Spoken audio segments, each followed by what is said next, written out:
할렐루야. 하나님께 영광 돌립니다. 잠깐 기도합니다. 하나님, 영광과 감사를 드립니다. 요한계시록의 말씀들을 이제 묵상하고 전합니다. 감하거나 더하지 않게 하시고 이 말씀들이 듣는 모든 주의 백성들 가운데 양식이 되고 교훈이 되어져서 흔들림이 없이 부활의 신앙과 재림의 신앙을 갖고 다시 오실 주님을 준비케 하옵소서. 예수님 이름으로 기도합니다. 아멘.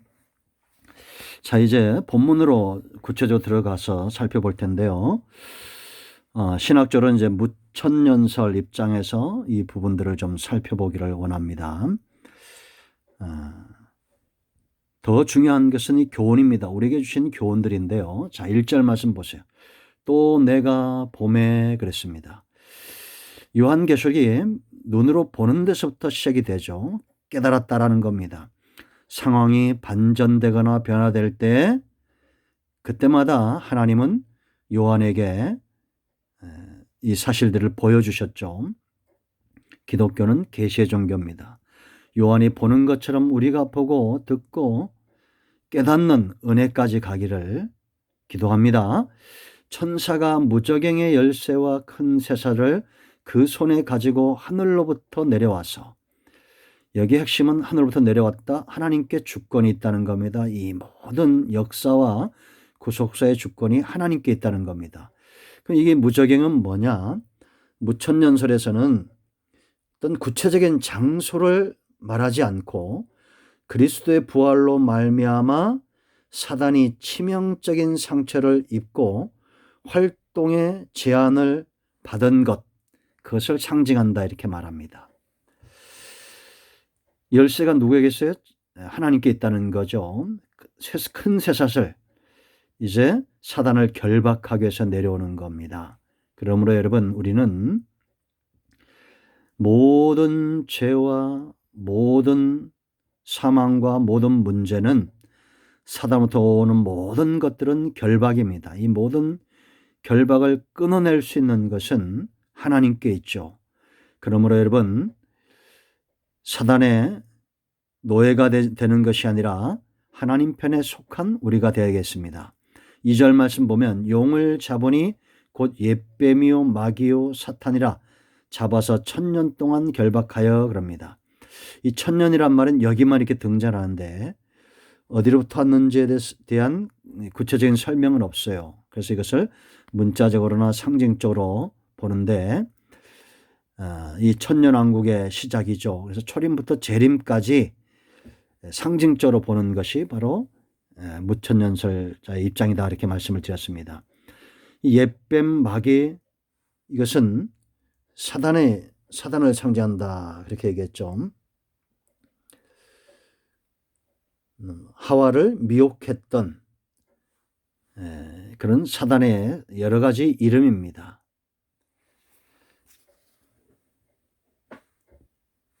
자, 3절 갑니다. 무저갱이에 던져놓고 잠그고 그 위에 임봉하여 1000년이 차도록 다시는 만국을 미혹하지 못하게 하였는데 그 외에는 반드시 잠깐 놓이리라.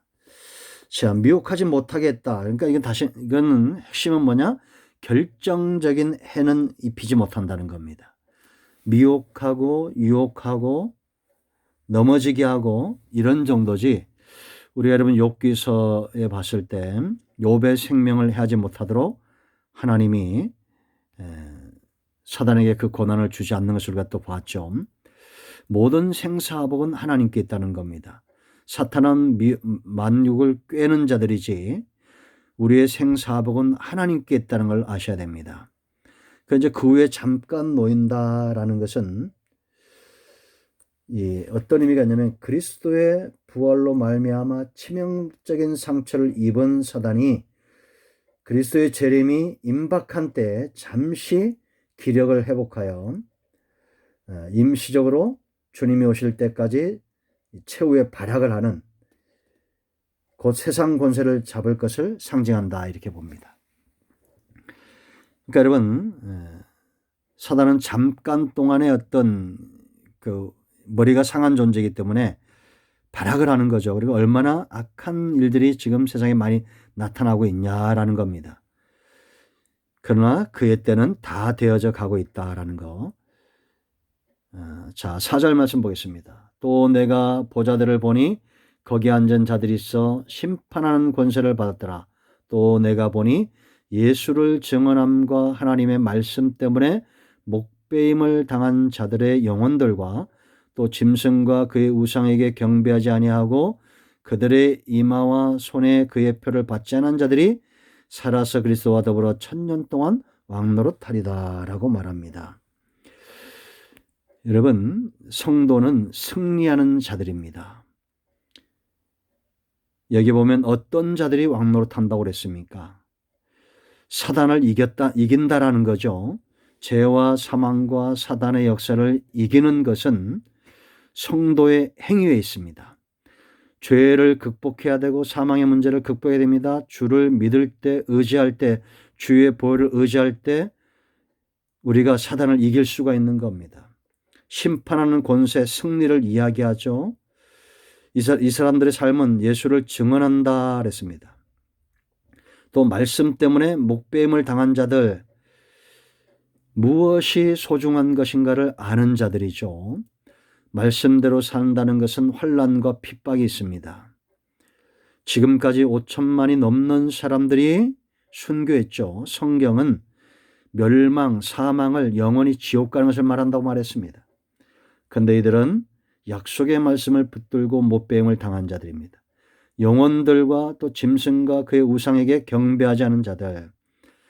사단의 목적이라고 그랬죠. 하나님께 경배하지 못하게 하고 사단과 우상에게, 말 못하는 우상에게 경배하게 하는 것, 노예 삼는 것입니다.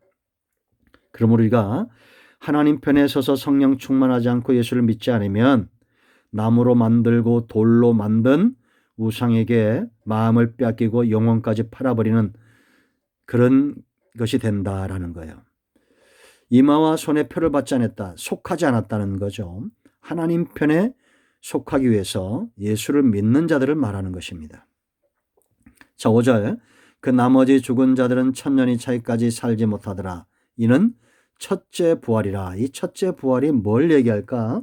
무천년설은 중생을 이야기합니다.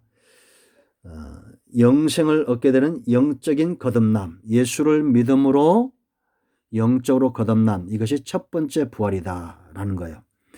부활이라는 것은 죄와 사망을 깨트리는 걸 말하죠. 그러니까 우리가 죄와 사망을 어떻게 깨어집니까? 예수 안에 있는 생명의 성령의 법이 죄와 사망의 법에서 너희를 해방하였다라고 로마서 8장 1절로 2절에 분명히 말합니다. 예수 믿는 것은 부활하는 겁니다. 죄와 사망의 문제가 영원히 해결되는 것이고 그 약속, 그 언약이 이루어지는 것이 두 번째 부활입니다. 아멘. 장차 죽어 부활하는 거죠. 자, 6절. 이 첫째 부활에 참여하는 자들은 복이 있고 거룩하도다. 둘째 사망이 그들을 다스리는 권세가 없고 그랬습니다. 첫째 부활 뭐예요? 거듭난 자, 중생한 자들은 둘째 사망의 해를 받지 않는다라는 겁니다. 도리어 그들이 하나님과 그리스도의 제사장이 되어 1000년 동안 그리스도와 더불어 왕노릇한다라는 겁니다. 아멘. 우리가 여러분 구원받은 이후의 삶은 왕같은 제사장입니다. 하나님과 백성 사이에 선 사람이 제사장이죠. 우리는 중보자가 아니지만 예수님이 했던 사역들, 사람들을 살려내고 온 땅에 하나님의 나라를 세우는 아담이 빼앗겼던 통치권, 왕노릇하는 삶을 살아야 된다라는 겁니다. 이 귀한 삶의 축복이 우리 모두의 있기를 축복합니다. 아멘. 오늘은 여기까지 하겠습니다. 요한계시의 말씀 열려 기도하시고 우리가 구원뿐만 아니라 이제는 왕적 권세를 회복하기 위해서 기도해야 되겠습니다. 코로나19의 종식을 위해서 기도하시고 아멘.